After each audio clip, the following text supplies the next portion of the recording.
Hey guys, it's Ray here at allofourhomes.com, and today I want to share with you a Swedish fika.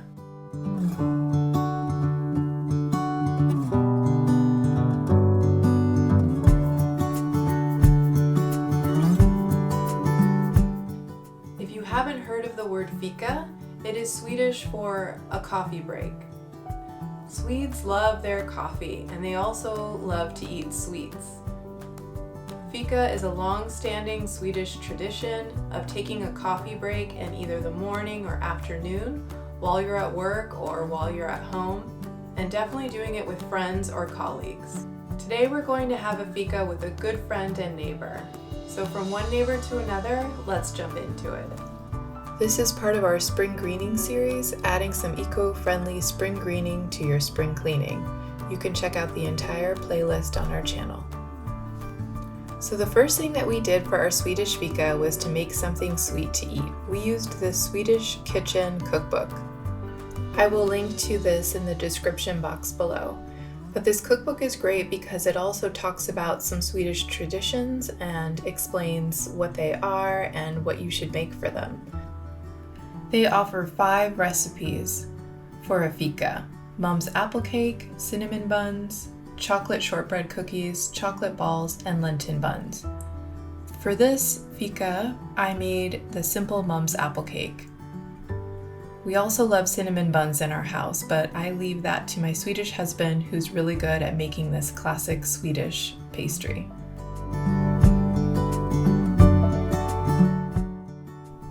To quote the Swedish Kitchen Cookbook, this is their description of fika. Swedes prefer not to translate the word fika. They don't want it to lose significance and become a mere coffee break. It is one of the first words you will learn when visiting Sweden, right after tack, thank you, and hey, hello.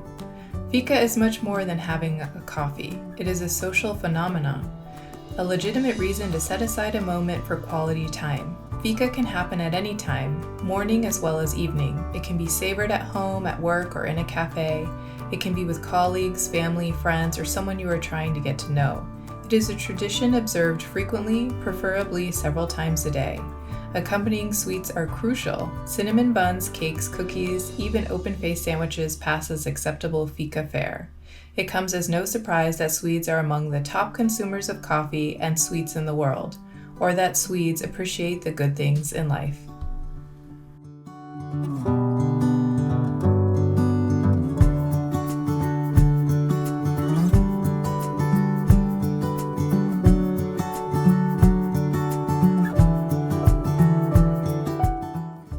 For the Mom's apple cake, you'll want 3 to 4 apples, which you'll need to core and slice into sections.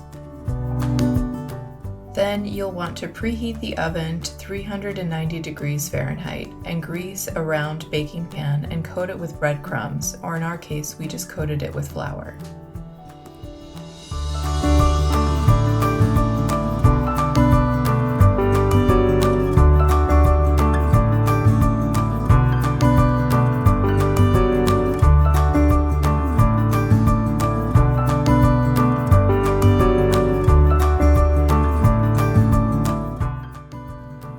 Then you'll want to whisk together a half cup of butter at room temperature and a half cup of white sugar. And you'll use an electric whisk to whisk it until it's fluffy.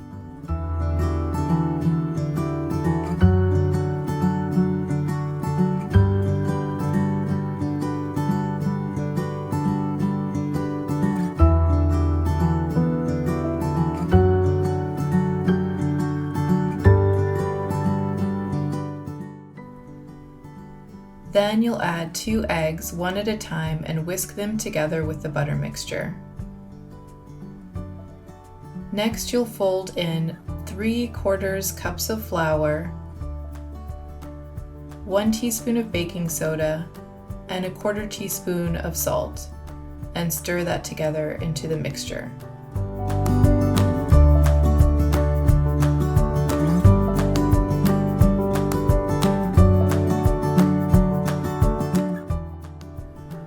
Finally, you'll add 2 tablespoons of milk and stir it into a smooth paste.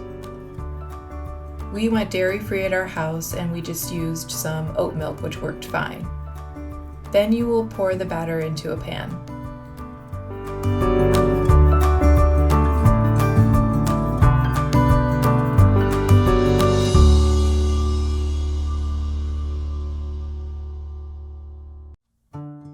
For the sliced apples, you will turn them in 2 tablespoons of white sugar plus 2 tablespoons of ground cinnamon, and then place them in the pan with the mixture.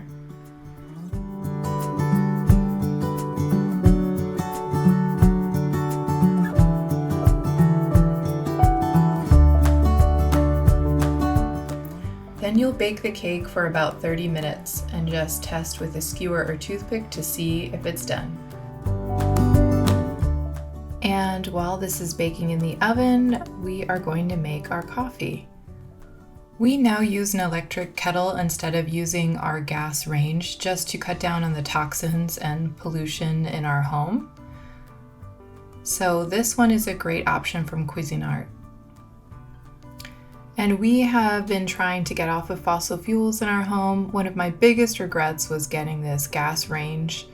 We should have gone electric while we had the chance, but I just did not make the right decision, and we are looking to replace all of our appliances with electric once we have the chance. So on our website at allofourhomes.com, we have an appliance checklist that will help you with figuring out which appliance you will be replacing. It's just an easy way to plan out how to get off fossil fuels in your home. If you have a gas furnace, you could try to go with an electric heat pump. If you have a gas dryer, you can go electric, which is something that we've already done. And if you have a gas range, you could also go electric. But it's just nice to have a checklist. With your spring cleaning, you can kind of take a look at what appliances you have, and if you check out their serial number and then write down the manufacturer, you can find out what date they were made, and then you can see what the life expectancy is. And this is just a helpful little planner for when you might want to do a renovation and when you might expect to incur costs for replacing appliances. Now back to making our coffee for our Fika. We're using Vigilante coffee. This is our local coffee shop that we love. And our kettle brewed the water to exactly the right temperature for French press.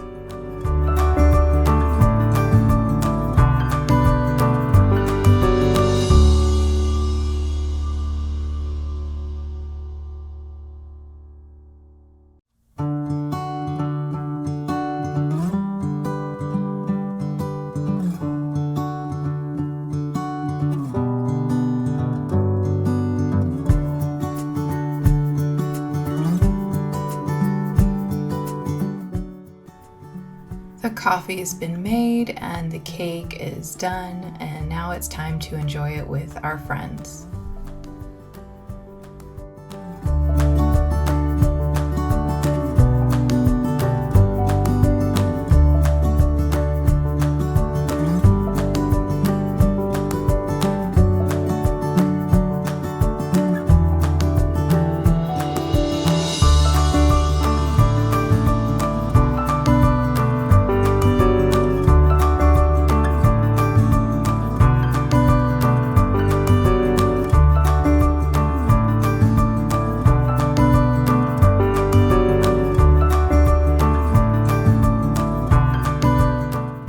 If you like this video, please give us a thumbs up and subscribe to our channel. Thanks for stopping by our home.